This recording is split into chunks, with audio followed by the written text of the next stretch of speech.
Hello guys, ఎలా ఉన్నారు? ఈరోజు అరుణాచలంలో గిరి ప్రదక్షిణ చేయబోతున్నాము. దీనికి ముందు ఇంకొక వీడియో కూడా ఉంది, అది పార్ట్ 1, ఇది పార్ట్ 2. ఎవరైనా వీడియో చూడకపోయింటే వెళ్ళి చూడండి. ఆ వీడియో కూడా సబ్స్క్రైబ్ చేయడం మట్టుకు మర్చిపోకండి. హోటల్ దగ్గర నుంచి గుడి దగ్గర వెళ్ళడానికి చాలా దూరం పడుతుంది ఇప్పటి నుంచే. గుడి ముందుకు రంగాల్లో ఇలా బొట్టు పెట్టడానికి చాలా మందే ఉన్నారు. మేము కూడా ఒక మనిషికి 20 ఇచ్చి బొట్టు పెట్టించుకున్నాము. ఇక్కడ అసలు ఏదైనా సరే డబ్బు మీదే నడుస్తుంది. అందరూ బాగానే పెట్టాడు, కానీ నా మటుకు వచ్చేసరికి 3 సార్లు దిద్ది పెట్టాడు. ఎక్కువ నీళ్ళు వేసాడు అనుకుంటా, అందుకే మొహం నిండా కారిపోయింది.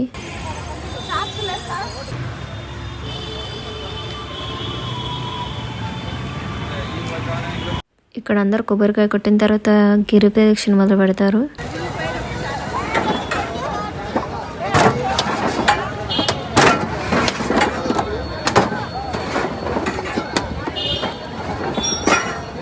ఆ పిన్ని వాళ్ళ కొడుకు నాకు అన్నయ్య అవుతాడు.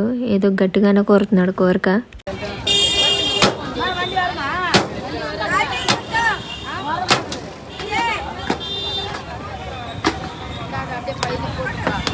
ఇక్కడ కొబ్బరికాయలు అసలు మరీ చిన్నగా ఉన్నాయి, చేతిలోకి కూడా రాకుండా.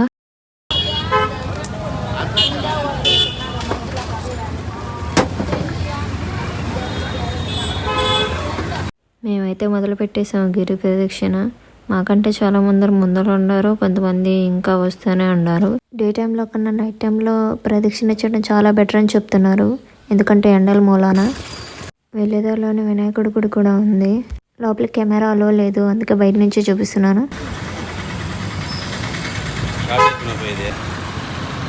టిఫిన్ చేయలేదని చెప్పి ఒక హోటల్లో దూరేసాము. మేమే ఫస్ట్ కస్టమర్స్ అనుకుంటా, ఎవరు లేరు లోపల.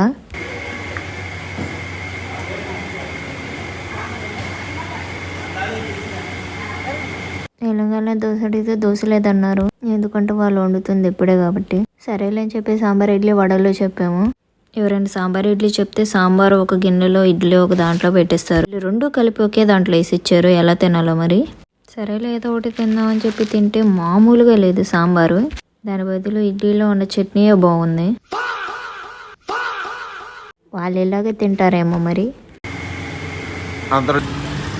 వచ్చేదారిలోనే చాలా మంది సాక్సులు కూడా అమ్ముతున్నారు, అందరూ కొంటున్నారు కూడా. సర్లే అని చెప్పి మేము కూడా కొన్నాము.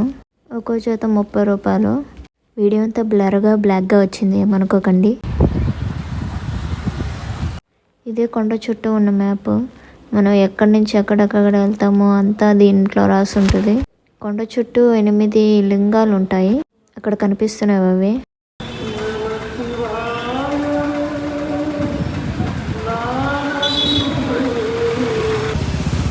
కెమెరామెన్ జాబ్ మా అన్నీ తీసుకున్నాడు.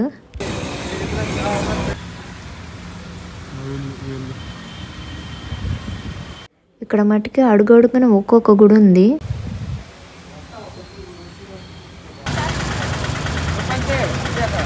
ఇంకొక గుడికి వచ్చాము. ఇక్కడ నిమ్మకాయతో దిష్టి తీసుకొని కాలు కింద వేసి నలపాలి.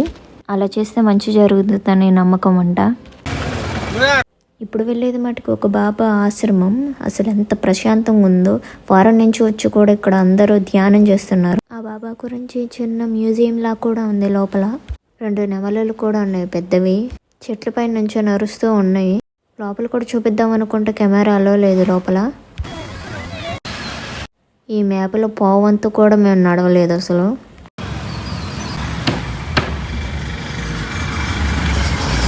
మేము సాక్స్లు వేసుకొని నడుస్తూనే మామూలుగా లేదు. మాకంటే ముసలోళ్ళు ఇంకా వాళ్ళు ఏమీ వేసుకోకుండా నడుస్తున్నారు. చాలామంది నడవకుండా ఆటోల్లో, బైక్స్ మీద కూడా వెళ్తున్నారు. అలాగే టూర్ బస్సులు కూడా వస్తున్నాయి. ఒక్కొక్క గుడి దగ్గర ఆపుకుంటూ వెళ్తుంది అది కూడా.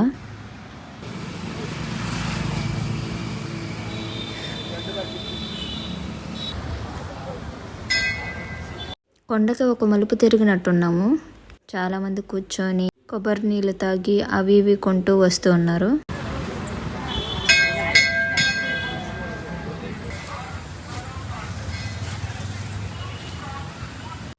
ఆ కోతి పొట్టకు కరుచుకునే కోతి పిల్ల కూడా ఉంది.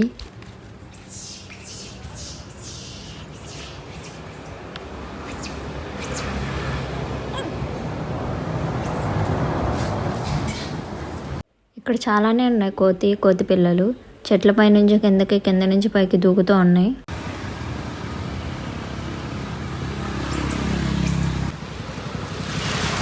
అక్కడక్కడ ఇలా పేపర్ పూలు కూడా కనిపిస్తున్నాయి.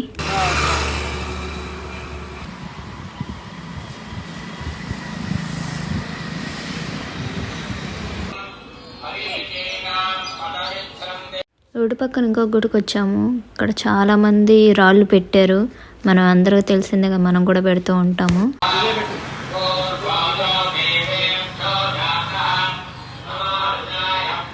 గుడి పక్కన మొత్తం ఇలా ఉంది. అసలు చాలా రాళ్ళు పెట్టారు.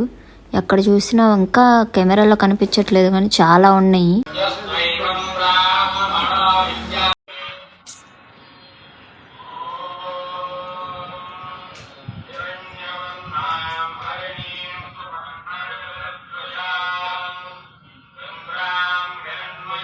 ఎలాగోలా నేను పెడతా అంటే అసలు ఒక్క రాయి కూడా వీడిగా కనిపించట్లేదు. ఎలాగోలా ఒక 5 రాళ్ళు దొరికాయి.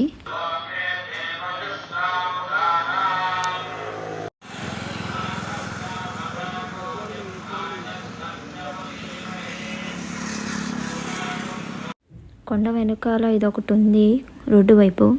ఎప్పటి నుంచో ఉన్నట్లుంది ఇది. ఎవరు వెళ్ళకుండా అడ్డంగా ఇది కట్టేశారు గేట్లు.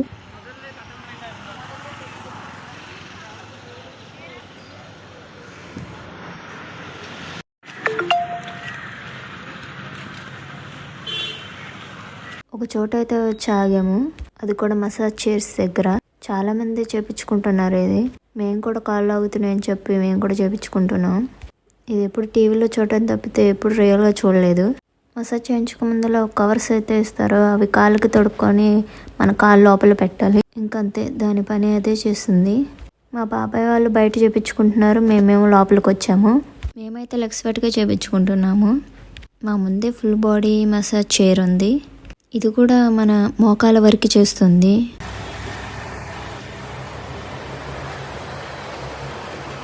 కాలు పెట్టడం అంటే ఫస్ట్లో కొంచెం చక్కలి గెంతుగా ఉంటుంది, తర్వాత బాగానే ఉంటుంది.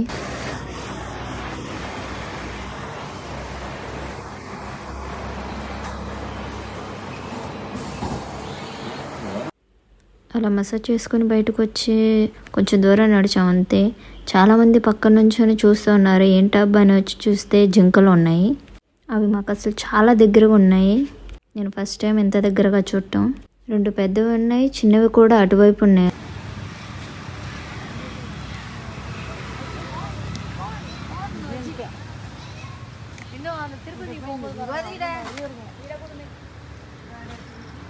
చిన్నవాళ్ళు పెద్దవాళ్ళు అందరూ వచ్చి చూస్తున్నారు. మేము వచ్చిన తమిళనాడు అయినా మన తెలుగు వాళ్ళే ఎక్కువ ఉన్నారు. తమిళ వాళ్ళు షాపుల్లో అమ్ముకునే వాళ్ళు తప్పితే ఇక్కడ అందరూ వచ్చిన వాళ్ళు కూడా భక్తులు తెలుగు వాళ్ళే.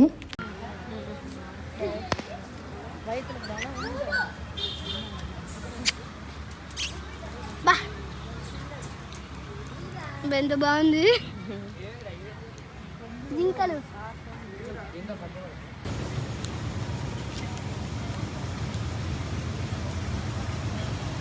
ఎలాగోలా మోక్ష ద్వారం దగ్గరికి వచ్చేసాము. ఇక్కడికి వచ్చి చూస్తే అసలు మామూలుగా లేరు జనం. క్యూ లైనే పెద్దగా ఉంది బయట నుంచి.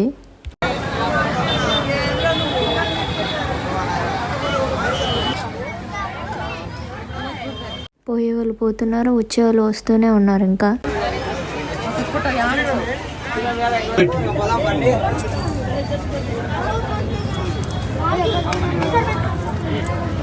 అటు అటు పెట్టుకో.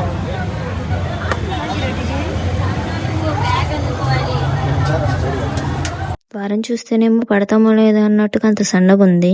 కానీ చాలా మంది లావుగా ఉన్న వాళ్ళే పడుతున్నారు.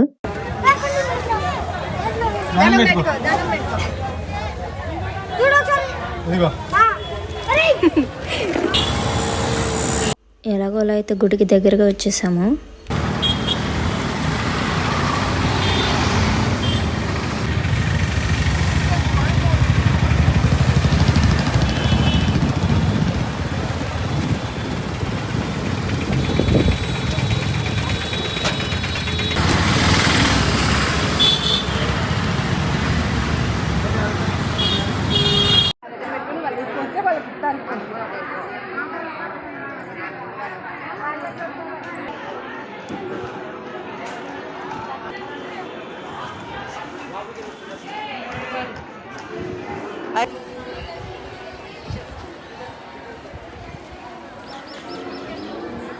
ఎలాగోలా మేము గుడి లోపలికైతే వచ్చేసాము.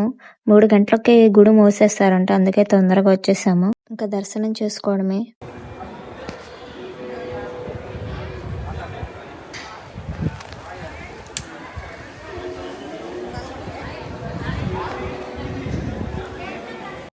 ఏలోకి వచ్చి నుంచున్నాం మేము కూడా. జనం మటుకు మామూలుగా లేరు.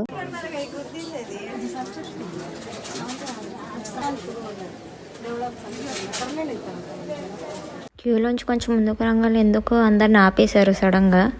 కాళ్ళు మటుకు మామూలుగా కలపట్లేదు, పైన అసలు టాప్ కూడా లేదు ఎండని ఆపడానికి.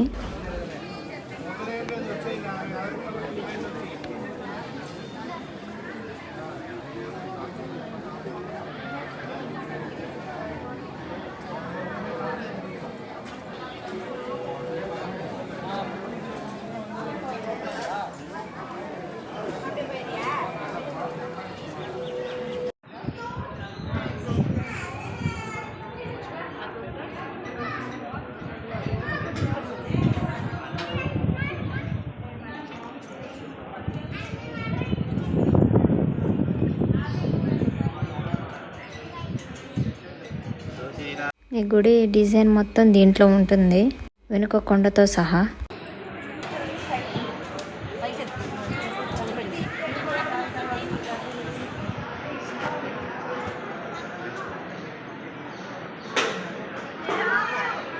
ఏంటబ్బా అంత సౌండ్ వస్తుందని పక్క చూస్తే ఇంత పెద్ద ఫ్యాన్ ఉంది.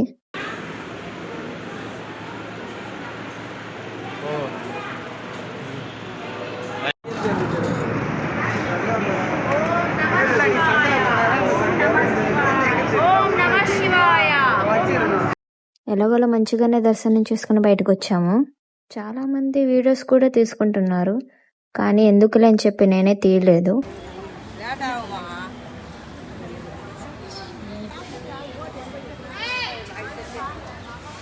బయటకు వచ్చి కొంచెం ముందుకు వస్తే చాలా పెద్ద చెట్లు ఉన్నాయి. ఒక చెట్టుకైతే చాలా మంది ముడుపులు కూడా కట్టారు. మేము కూడా కాళ్ళ నొప్పులు కూడా నేను చెప్పి వచ్చి కొంతసేపు కూర్చున్నాం, చల్లగా ఉంది.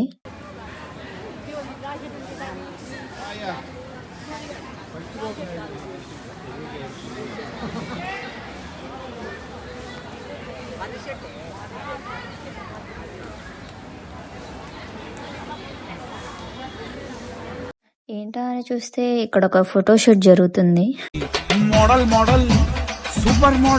ఓకే గైస్, ఈ రోజుకి ఇంతే వీడియో. ఇంకా రూమ్ కి వెళ్ళి పడుకోవడమే. మధ్యలో ఏమన్నా షాపింగ్ చేసేంత సీన్ కూడా లేదు. ఇంకా చాలా వీడియోస్ వస్తాయి, సబ్స్క్రైబ్ చేసుకోండి.